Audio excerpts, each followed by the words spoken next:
Matthew chapter 2 verses 1 to 12.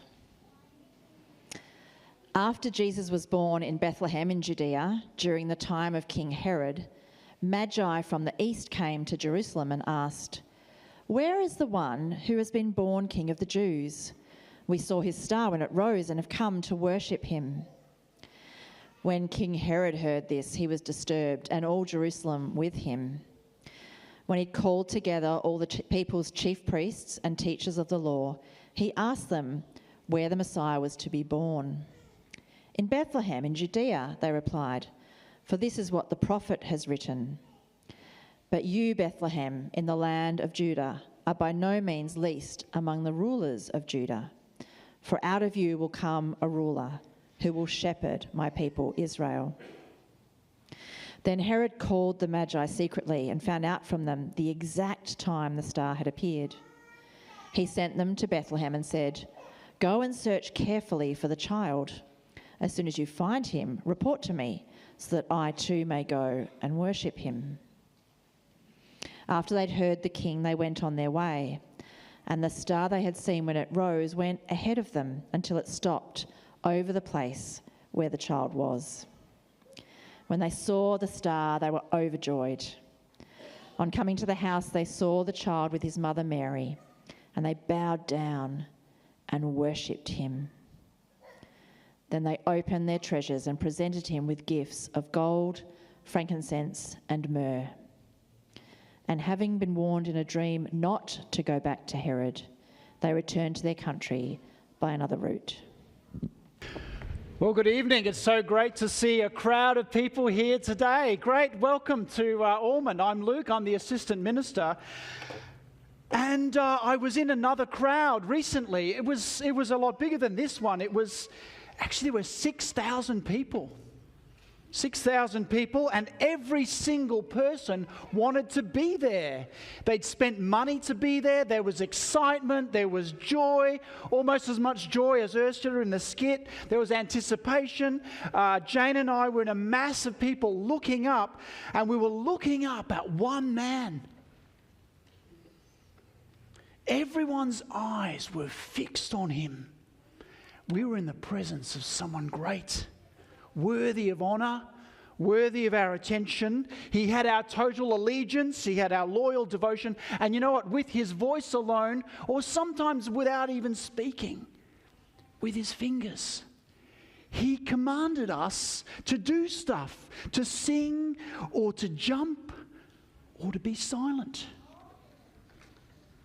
6,000 people looking up at him, in awe of him, obeying him, and joyful in his presence. So many things together. It was almost as if we were worshipping him. What I experienced at that Jacob Collier concert, yes, if you guessed it, you're right. It's a little glimpse of what the Magi, those wise men, experienced. Worship. We've come to worship him, they said. And tonight, if you know Jesus, worship him more deeply. Worship him more deeply, more joyfully, with every part of who you are. If you're here tonight and you don't know Jesus, ask yourself as you listen, could I do that? Could that be me? Let's step through the story to see a few things about it. You'll have this handout here. It's pretty handy. Someone's worked hard to put it together. And it's actually got the Bible reading in the middle there. So have a look at that as we step through. You see, at the beginning, after Jesus was born in Bethlehem in Judea during the time of King Herod, Magi from the east came to Jerusalem. They asked, "Where's the one who has been born King of the Jews? We want to find him. We saw his star when it rose and we've come to worship him. Where should we go?" They went straight to head office. Well, Jesus has already been born. I'm sorry if you're waiting for that to happen tomorrow, Christmas Day. It's already happened in our story. Judea is modern-day Israel, as you know, and King Herod, well, he's more like a puppet king for the occupying Roman forces. And these magi, these wise men, we don't actually know how many they were, just that they're named 3 types of gifts. They were scholars. They were scholars who studied the stars and the planets, and they were living in what is modern-day Iran or Iraq. And they came with one goal. They came with the goal to worship him. They hadn't come as tourists. I was taking some photos before with someone out there at the picnic. They didn't come with a camera to take a picture and put it on Insta, because they were over 16. They could do that. Or to have a wild experience. No, they came to worship. And you see at the very end of the passage, they did it. They got there. And you know, conservatively, they tell us that the round trip probably took 6 to 9 months. That's if they're moving at a good pace. 6 to 9 months. That's a lot of time, a lot of planning, a lot of effort, a lot of money. Worship is costly. Worship is costly. I asked ChatGPT, yes I did, to roughly estimate the cost. It may not be true. There's always a footnote, isn't there? It may not be true. Estimate the cost of how much a lost income they experienced for their trip. And I tried to put it in modern day terms for Glen Ira. I'm sorry if you're not in Glen Ira, but anyway. The amount of lost income was about $70,000. $70,000. And some of you little people can't imagine that much money, can you? But some of you are dreaming what you could do with 70K. Oh, yeah. Oh, a sweet renovation that I need to do. Or a new Mercedes GLB 200, that's about 70K. Or my fee help all cancelled off so I can start life debt-free. Some of you are quietly wondering, actually, because you're following, you're tracking where I'm going, would I spend $70,000 to go and meet Jesus? And the gifts of gold, frankincense and myrrh, and their symbolism. It's often the attention at Christmas, but in today's terms, if we just do the calculations, those gifts are worth over $200,000. Assuming they were carrying about 1 kilo each of those things. We spend money on what we value, don't we? What is it costing you to worship Jesus? What is it costing you to worship Jesus? And God had revealed to them that they were seeking the King of the Jews. That's who he is, born King of the Jews. Worship is based on identity. Worship is based on identity. I hope that's Jesus calling now. You know, King Herod wasn't even ethnically Jewish. But he was pretty stressed out, wasn't he? He was disturbed. He's facing I'm married to someone who's studying counselling, so I know these big words. You ready? He was facing existential threat. Yeah, kids, that means he's on the way out. Because of who Jesus was. There can only be one king. You can't have multiple kings like on a committee. And even Herod knew that this guy was the Messiah, the Saviour, because the prophecy from the book of Micah, which his experts told him, out of Bethlehem will come a ruler who will shepherd my people Israel. And you know what? When they actually got there and they actually worshipped him, those skit people were so helpful, weren't they? The baby Jesus, the toddler Jesus, had not really done anything at all. Maybe sucked a bit of milk, a bit of poo, a bit of things that babies do, and other cute things. He hadn't taught any great lessons or great sermons. He hadn't healed anybody. He's just a 2-year-old kid. And the wise men worshipped him purely based on his identity. Isn't that amazing? I mean, you meet people in the Bible who worship Jesus because they've just done something wonderful for them. Oh, thank you for healing me. That makes sense. But to bow down and worship someone who hasn't done anything?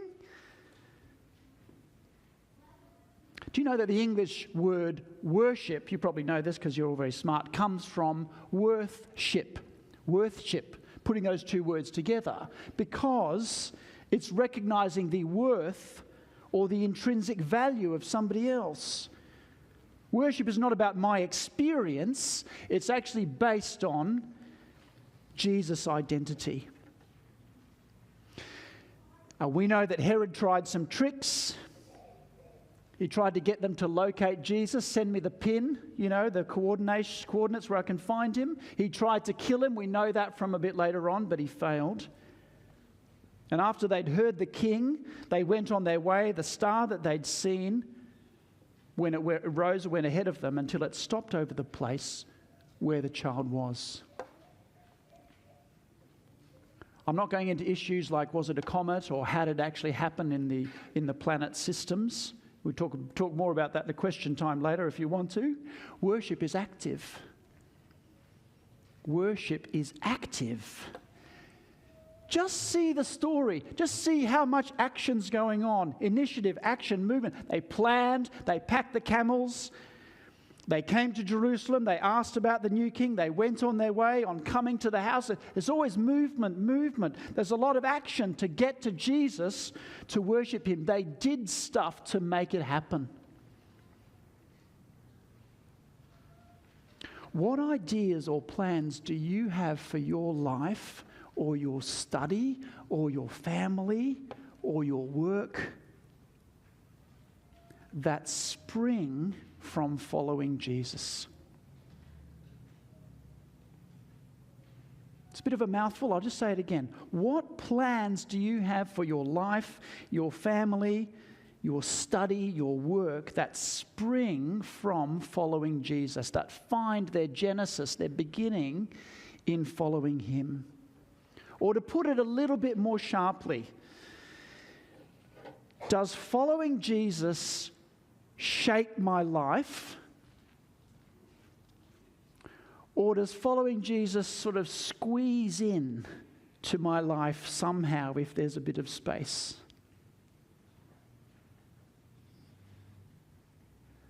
If you're feeling uncomfortable, that's exactly what I'm trying to do.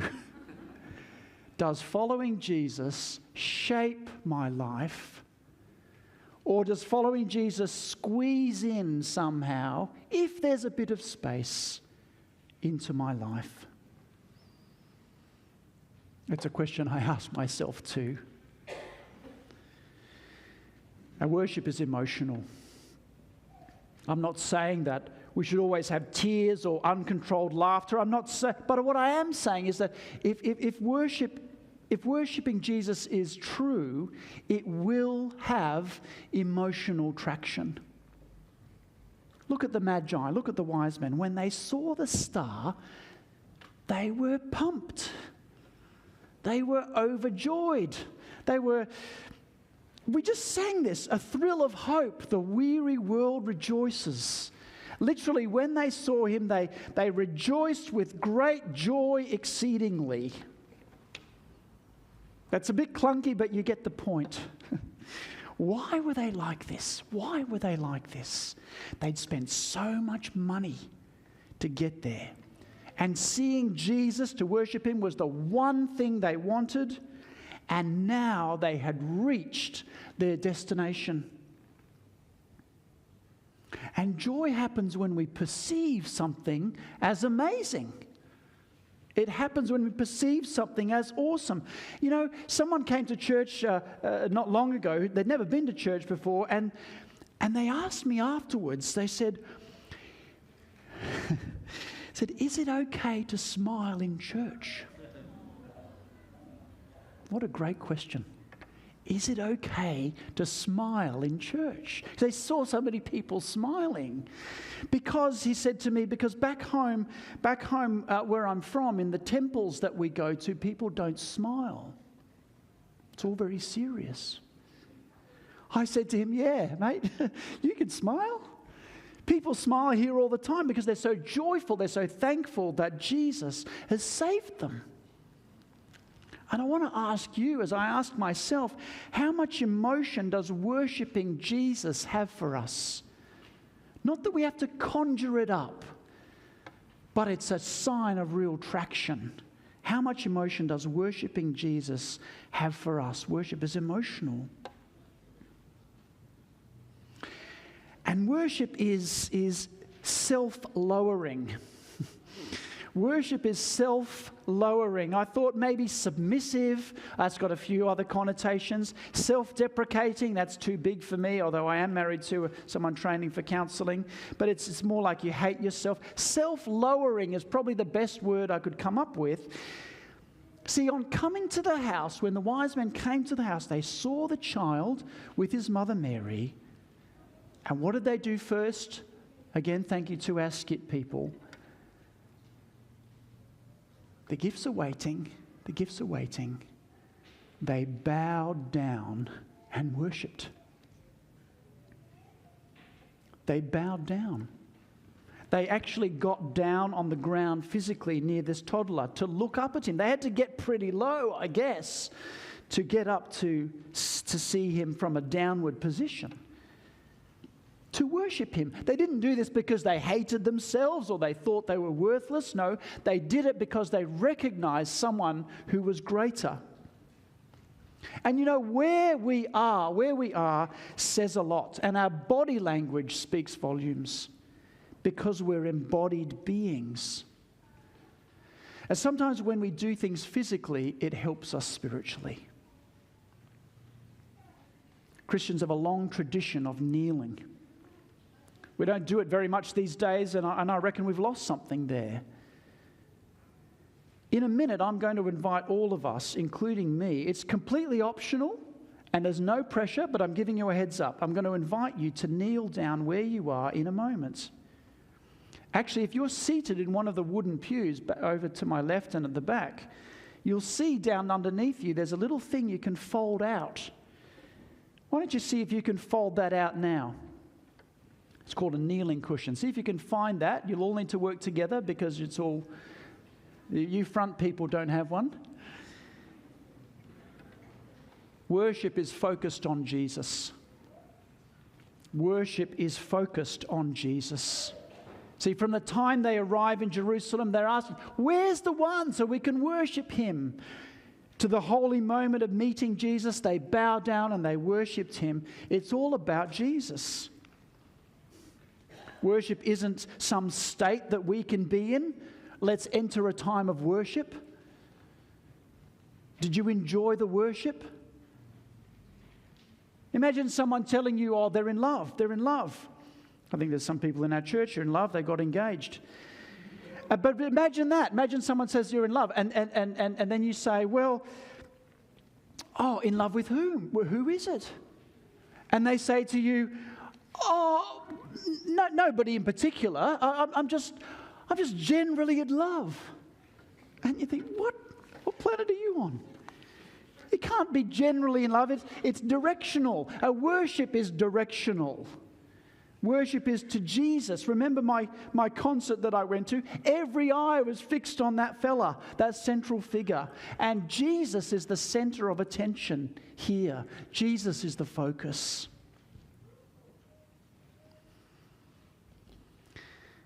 And finally, worship is loyal. The very end of our text.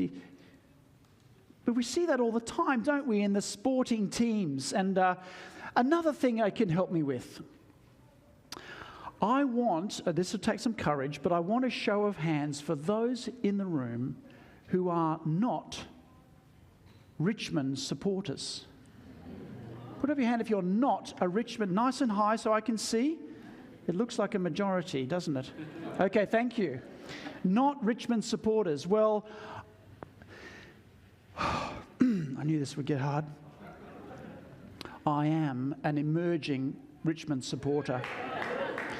Yes, I say emerging because I'm getting there, but I know as soon as I said that I could get in trouble from the rest of the world, from the non-Richmond supporters, because I know that it takes some loyalty for me to hold on to that. So any encouragement I could get would be great. But back to the wise men. See, having been warned in a dream not to go back to Herod because of the danger, they returned to their country by another route, by the long way. They were alerted to what Herod's plans were, his dangerous, murderous threats. Shameless plug, come back Sunday at 10 a.m. to hear what happened. But based on that threat to Jesus, they took the long way. They were loyal to Jesus. They protected him from harm. They defended him. And I guess a question for us is, if you claim to follow Jesus at your work or your school or your uni or amongst your friends, do they know that? Do they know that? In conclusion, the wise men set out to worship Jesus. It's not only in church thing, it's all of life. Worship, as we've seen, is costly. It's based on identity. It's active. Worship is emotional. It's self-lowering. It's focused on Jesus. It's loyal. And I want to invite you now, as I said earlier, if you want to and you're able, simply to kneel where you are in your spot. Don't worry if the people around you aren't doing it. The carpet's pretty thick and plush here. It might feel weird because we rarely kneel, but I suspect that in doing it, you'll feel something that the wise men felt. If you can't kneel, I invite you to bow your head as bowing before Jesus. This is us doing business with Jesus. This is us making ourselves low in the presence of his greatness. And I'm going to lead us in a prayer now. Jesus, King Jesus, we worship you. You're worthy of it. You are worth it. You are the center. And with our bodies, we recognize your authority to rule. With our emotions, we joyfully look up to you. Help us to worship you with everything that we are, with all of life. Help our lives to have a worshiping Jesus shape for your sake. Amen.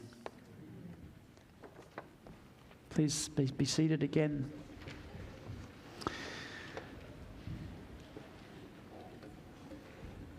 Now let me invite the band to come up to lead us in our final two songs.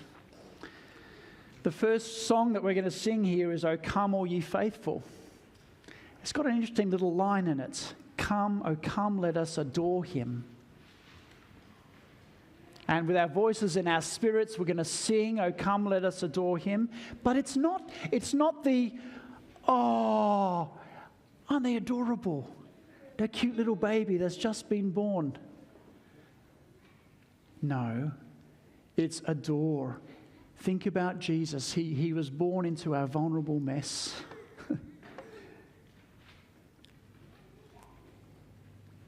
Let's sing in awe of Jesus, now risen, now powerful, now gentle, now compassionate, worth worshipping, worth bowing to, and worth adoring. Please stand.